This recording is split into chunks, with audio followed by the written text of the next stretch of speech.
Hey everybody, and welcome back to my channel. I'm Britt, this is Coffee and Makeup, and today we're talking about silicones. So if you are on a long hair journey, or perhaps you are just really interested in keeping your hair healthy and shiny and vibrant, you've probably run into the term silicones quite a bit, and probably they haven't been portrayed in such a positive light. Silicones get a lot of bad rap in advertising. A lot of products advertise no silicones, silicone free, and then there are a lot of people on long hair forums and just blogs about hair care that swear by going silicone free. They really don't like silicones. And I know when I first started my long hair journey, I just saw all of this stuff, all of this negativity about silicones, and I thought, well, I need to go silicone free too, because that just seems to be the right thing to do. It seems like it's bad for your hair. So I cut silicones completely out of my hair routine for a couple months, but it didn't really work for me. And then once I did more research, I realized that silicones aren't gonna work for everyone, but they actually are good for some people and some hair types. So that's what this video is gonna be about. Of course, it's your choice whether you wanna use silicones or not at the end of the day, but I'm gonna tell you what they actually do, why they're in hair care ingredients, and also tell you some hair types that might benefit from silicones and some hair types that don't need silicones. So our first order of business is just to say, what is a silicone? What do they do? So silicones are polymers that are found in a lot of cosmetics, not just hair care, but skincare as well. But in hair care, silicones were added fairly recently. Silicones weren't really a popular hair care ingredient until the recent past, and that's because women started dyeing their hair en masse. And hair dye damages the hair. It damages the cuticle, which is the outside protective layer of the hair. So if you think of your hair strand as like a snake, it has those overlapping scales that protect it. It's kind of like its armor. So your hair has overlapping scales as well, and this is your cuticle.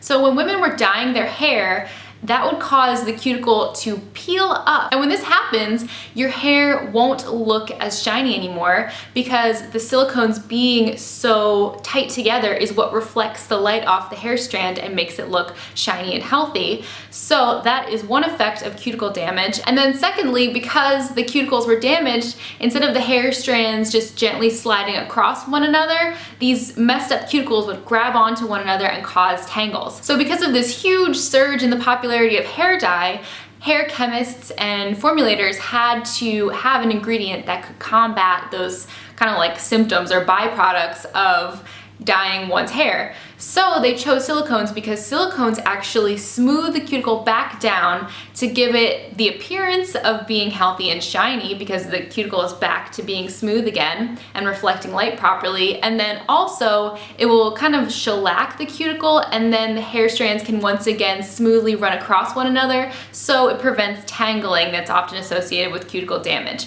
So that's why silicones exist in hair care. Now, people who don't use silicones have a couple reasons as to why, actually two main reasons, and none of these are like safety reasons. So I think with the word silicone, people are thinking like, oh, it's a chemical, it's dangerous, it's like untested or something.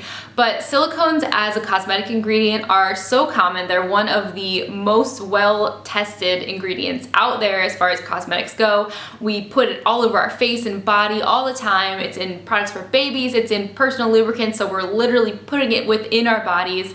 It's very safe, and it's also non-comedogenic, which means it won't clog your pores, and non-acnegenic, so it's not going to give you acne. So as far as the safety level, silicones are an extremely safe ingredient. So the first reason some people avoid using silicones is because it can weigh down your hair. So having this layer of silicone across your hair, especially like silicone serums that are really thick with silicone, can weigh down your hair. So if you have thin hair, then it might look a little limp if you have silicones all throughout your hair. And some people have curl patterns that can get really disrupted by silicones, so they might want a nice tight curl, but using silicones will weigh down their curls to the point where they're not very shapely anymore. So that's one issue. And then the second issue is a little more complicated, and that is buildup. So a lot of people say they don't use silicones because it can build up on your hair, which is somewhat true, because silicones aren't just one block entity. There are a lot of different types of silicones, and some will build up more than others. So there are water-insoluble silicones, meaning that just rinsing water over your hair is not going to remove these silicones. They have to be removed with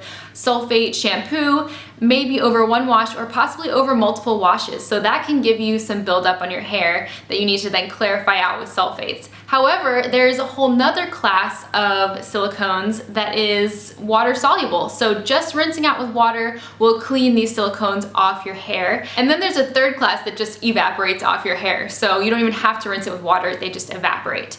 So a lot of people have the misconception that all silicones act like water insoluble silicones, where you have to wash them out with soap and they don't come out with water, but that's not the case. And when I was researching for this video, I found a great exhaustive list of both water soluble, water insoluble, and even those evaporating silicones. So if you're interested in using just one type, I will link that list below. I think it's a really great resource. And then going along with the buildup issue, a lot of people worry that silicones will prevent moisture from entering their hair, and I haven't been able to find any research to conclusively say whether or not that's true, but I don't see how it could be true with the water-soluble silicones, because just the presence of water is gonna wash those away, and then the water can penetrate into your hair. As far as pros go, we already kind of touched on the fact that silicones smooth your cuticle, and that will make your hair look healthy and shiny, which of course everyone wants that. And then more importantly, it will make it easier for you to detangle your hair. So this reason is why I love silicone products, because I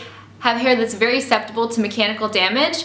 So the easier it is for me to detangle, the less my hair is gonna break and the less it's gonna rip out, and that means that I can avoid all that damage. So that's one really great pro of silicones. So as for whether or not you personally should use silicones, I think the bottom line is try without silicones for like a month or longer, see how your hair responds, and then try with silicones, maybe just the water soluble if you don't use sulfates in your regimen, or maybe water insoluble if you do use a regular sulfate shampoo. Just experiment and see what works for you. But I do have some general guidelines for who may like silicones and who may want to avoid them. For anyone like me with super long hair, your cuticle just gets damaged from you walking around and your hair rubbing against things. And if you've dyed it in the past, or if you have heat treated it in the past, your cuticle probably has some damage. And so silicones could serve you in helping to smooth out your hair and make it easier to detangle. So silicones might be great for you if you have long hair like me. Also, if you have really tangle-prone hair, then I think silicones are probably a must for you. As for people who can get away without using silicones, anybody who has a really tight hair cuticle already, a very healthy, intact cuticle, probably doesn't need any silicones in their routine. And a great example of this is my boyfriend Tom. His family is South Indian, so he has naturally a very sealed cuticle, and the way you can tell is that his hair is super shiny, much shinier than mine. And I don't believe that he would ever need silicones, even if he grew his hair out to my length, because his cuticle is so healthy and just naturally very strong. The same is true for a lot of people of Asian descent in general. They just have really shiny hair, and that's kind of how you can tell that their cuticle is super intact. So if you have really shiny hair, naturally it doesn't tangle very much, then you probably don't need silicones in your routine. Also, if you have really fine hair that might get weighed down, or really curly hair where the silicones might disrupt your curl pattern, then you probably should experiment to see whether that will work, but they might not work for you as well as others. Also, if you don't use any shampoo in your routine, or if you just co-wash, or you just don't use sulfates, then it's gonna be a little trickier for you, and you're gonna wanna consult that list if you decide to use silicones, because you're gonna wanna use the ones that are water soluble. So that's my little spiel about silicones. They're really not as bad as I think everyone assumes they are, just because of the bad press that they kind of get in the beauty community. Let me know if you have any more questions. You can leave them down below, and let me know if you have found silicones to be helpful to you or hurtful or what have you. I would love to hear about your experiences in the comments, and I will see you guys all in the next video. Bye guys.